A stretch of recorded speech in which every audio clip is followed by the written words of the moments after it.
মুনাফিক ছিল যারা মুসলমান পরিচয়ে সাহাবীদের সাথে মিশেছিল, মানে তারাও সাহাবী এরকম ভাবসাব, আসলে মুনাফিক। এই মুনাফিক দলটাও রসুলের সাথে ছিল। মুনাফিকদের যিনি লিডার ছিল তার নাম আব্দুল্লাহ ইবনে উবাই, পুরা নাম ইবনে সলুল। তো এই আব্দুল্লাহ ইবনে উবাই সেও তার দলবল নিয়ে সাহাবী সেজে, মিথ্যা মুসলিম সেজে সাহাবীদের সাথে সেও আছে, মানে সেও আনসারদের অন্তর্ভুক্ত, আসলে মুনাফিক। একটা ঘটনা ঘটে গেছে, পানির একটা কূপকে কেন্দ্র করে ওমর ফারুক রাদিয়াল্লাহু তাআলা আনহুর গোলাম, তিনি হলেন মুহাজির আর আনসারদের মধ্য থেকে একজন। এই দুইজনের মাঝে কূপকে কেন্দ্র করে একটু কথা কাটাকাটি হয়ে গেছে। কথা কাটাকাটি যখন হলো, কথা কাটাকাটি হওয়ার পর মুহাজির যিনি, তিনি মুহাজিরদেরকে ডাক দিলেন, ইয়া লাল মুহাজিরিন, ও মুহাজিররা তোমরা কোথায়? আনসারদের যিনি, তিনি ডাক দিলেন, ইয়া লাল আনসার, ও আনসারগণ তোমরা কোথায়? উত্তর পাড়া দক্ষিণ পাড়া, প্রথমে দুইজন ঝগড়া লাগে, পরে কিন্তু আপনার পুরা দুইজনেরটা 10 জন, 10 জনেরটা 200 জনের মাঝে ছড়ায় যায়। আনসার আর মুহাজির প্রথমে দুইজনের মাঝে একটু কথা কাটাকাটি হয়েছে। মুহাজিরদেরকে ডাক দেওয়ার পর আর আনসারীদের যিনি, তিনি আনসারদেরকে ডাক দেওয়ার পর দুইজনের কথা কাটাকাটিটা এখন দুই দলের মাঝে ছড়িয়ে গেছে। প্রথমে দুইজন, এখন দুই দল। এই কথা রাসূলুল্লাহ সাল্লাল্লাহু আলাইহি ওয়াসাল্লামের এক সাহাবী ছিলেন, নাম যায়েদ ইবনে আরকাম। এই নামটা মনে রাখা জরুরি। কি নাম? যায়েদ ইবনে আরকাম। না হয় আপনার এই প্রেক্ষাপটটা বুঝে আসবে না। ওনার নামটা মনে রাখেন, ওনাকে আমাদের এই আলোচনাটায় কাজে লাগবে। যায়েদ ইবনে আরকাম, বয়স কম, এই সাহাবীও ছিলেন ওই সফরের মধ্যে। তো কথা কাটাকাটির এক পর্যায়ে আনসারদের মধ্যে যারা, মানে যারা মদিনা থেকে আসছে সাহাবীরা, বলেন তো আসলে তারা সবাই সাহাবীও জায়গায় না কিছু মুনাফিকও আছে? মুনাফিকদের লিডার যে আব্দুল্লাহ ইবনে উবাই, তার কাছে একদল আসছে। আসার পর তাকে বলল, জানেন কি হয়েছে? কি হয়েছে? আজকে মুহাজিররা আমাদের সাথে কথা কাটাকাটি লাগছে, কথা কাটাকাটি করছে, একটু ঝগড়া হয়েছে। আব্দুল্লাহ ইবনে উবাই লিডার মানুষ, নেতা মানুষ, সে যে মুনাফিক তখনও সবার কাছে প্রকাশ পায়নি। লিডার তাদেরকে কি করলো? বলল, সাম্মিন কালবাক, কুকুরকে খাওয়ায়া আরো বড় করো। নাউজুবিল্লাহ। কি বললো? কুকুর খাওয়ায়া আরো বড় করো, আরো মোটা বানাও। মানে মক্কার মুহাজির সাহাবীদেরকে সে কুকুরের সাথে তুলনা করলো। 2 নাম্বার বলল, এই মানুষগুলা যাদেরকে আমরা আশ্রয় দিলাম, বলতেছে আমরা মদিনায় আশ্রয় দিলাম, এই মানুষগুলা আজকে আমাদের উপর প্রভাব বিস্তার করতেছে, আমরা নিজেরাই এর জন্য দায়ী, কেন তাদেরকে এরকম সুযোগ দিলাম? এগুলো দ্বিতীয় কথা।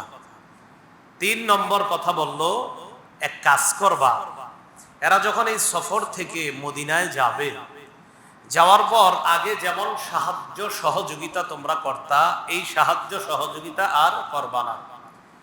লা তুনফিকু আলা মান ইনদা রাসূলিল্লাহি হাত্তা ইয়ানফাদ্দু, রাসূলের সাথে যে সাহাবীরা আছে এদেরকে যদি সাহায্য সহযোগিতা না করো, এমনি তারা নবীর কাছ থেকে ক্ষুধার যন্ত্রণায়, অভাবের যন্ত্রণায় কেটে পড়বে, সরে যাবে। আপনাদের কি মনে হয় এই খুলনা বাগেরহাটের মানুষ আপনারা রাসূলের সাহাবীদেরকে খানা না দিলে তারা নবীর থেকে সরে যাবে? আব্দুল্লাহ ইবনে উবাই বলল, টাকা পয়সা বন্ধ করো, তোমরা যেরকম আগে সহযোগিতা করতা, জমিনের ভাগ ফসল অর্ধেক দিয়ে দিতা, এগুলা আর করবা না।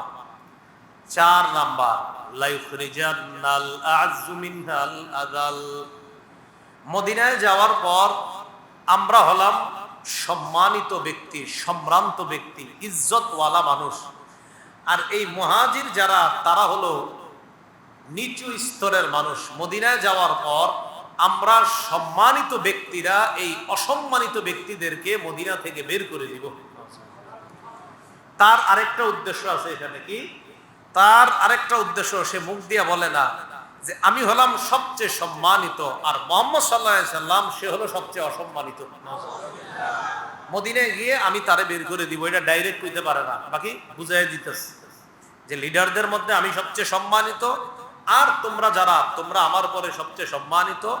ওই দিক দিয়ে সবচেয়ে অসম্মানিত ব্যক্তি মুহাম্মদ সাল্লাল্লাহু আলাইহি সাল্লামকে বলতেছে, আর রাসূলের সাথে সাহাবী যারা তারা অসম্মানিত, যাওয়ার পর তাদেরকে মদিনা থেকে আমরা বের করে দিব। এই চারটা কথা খুব বুঝেন। এক, বলল কুকুর খাওয়াইতে খাওয়াইতে মোটা বানাইছো, আরো খাওয়াও। 2 নাম্বার বলল এরা আমাদের উপর আমাদেরটা খায়া আজকে আমাদের সাথে ঝগড়া করলো। 3 নাম্বার, মদিনায় এই সফর থেকে মদিনায় ফেরার পর তাদেরকে সাহায্য সহযোগিতা আর করবা না। 4 নাম্বার, আমি সবচেয়ে সম্মানিত, আমার সাথে তোমরা সবচেয়ে সম্মানিত। মদিনায় যাওয়ার পর এই নিচু মানুষগুলারে আমরা মদিনা থেকে বের করে দিব। এই 4টা কথা সাথীদেরকে বুঝাইল। একজন সাহাবীর নাম আপনাদেরকে মুখস্থ রাখছি, বলছি কি জানি নাম। উনি একটু দূর থেকে দাঁড়ায়া দাঁড়ায়া আব্দুল্লাহ ইবনে উবাইয়ের সব কথাগুলা শুনছে। যায়েদ ইবনে আরকাম শোনার পর রাসূলুল্লাহ সাল্লাল্লাহু আলাইহি সাল্লামের কাছে গেছে। যাওয়ার পর বললেন, ইয়া রাসূলুল্লাহ, আব্দুল্লাহ ইবনে উবাইকে আমি নিজ কানে শুনছি, সে তার সাথীদেরকে এই কথাগুলা বলছে। নবীজি কয়, তুমি আসলে শুনছো? জি আমি শুনছি।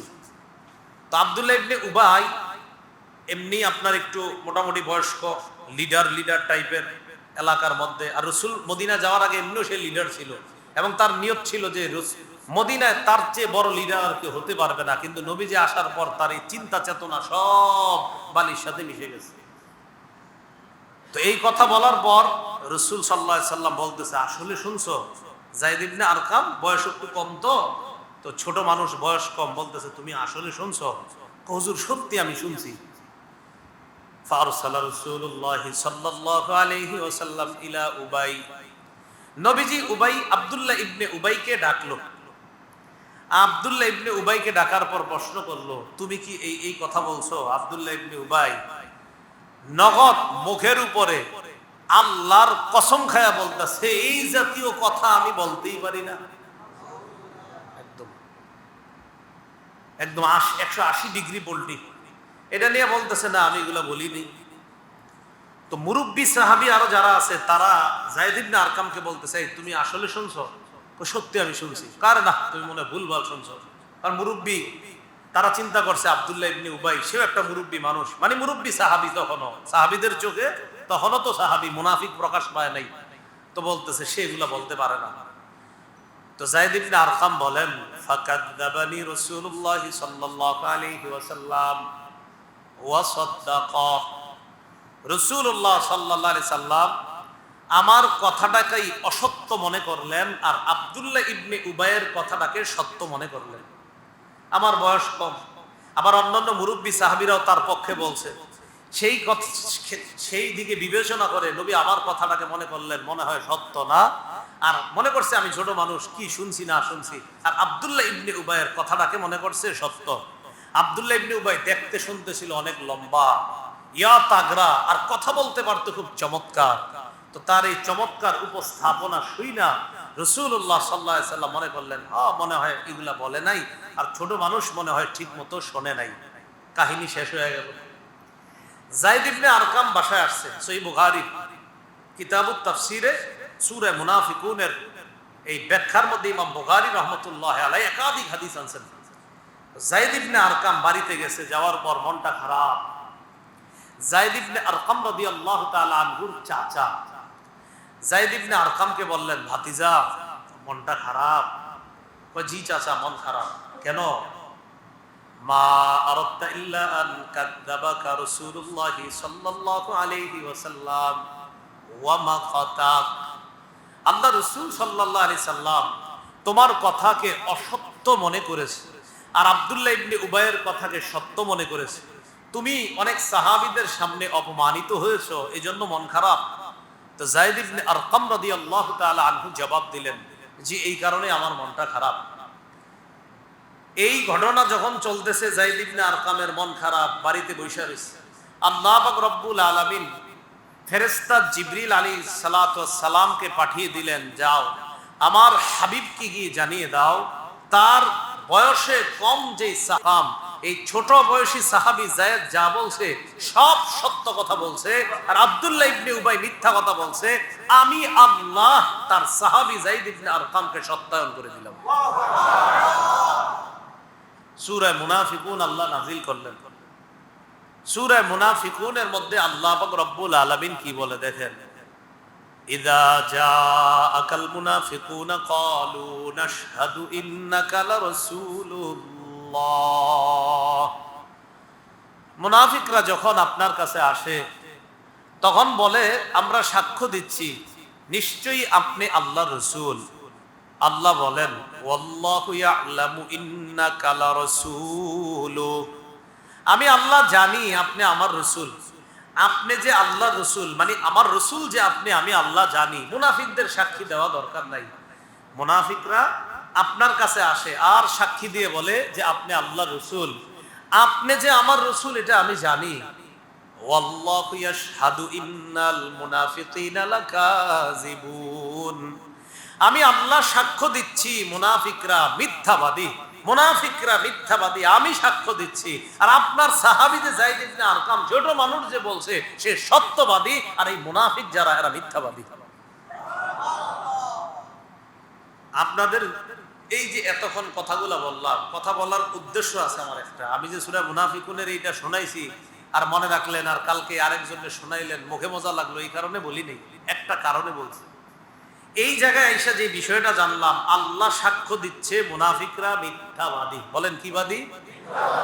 এখন মিথ্যা কথা কি এই যুগে আপনাদের এই এলাকায় না থাকলেও পৃথিবীতে আসেনি মিথ্যা কথা?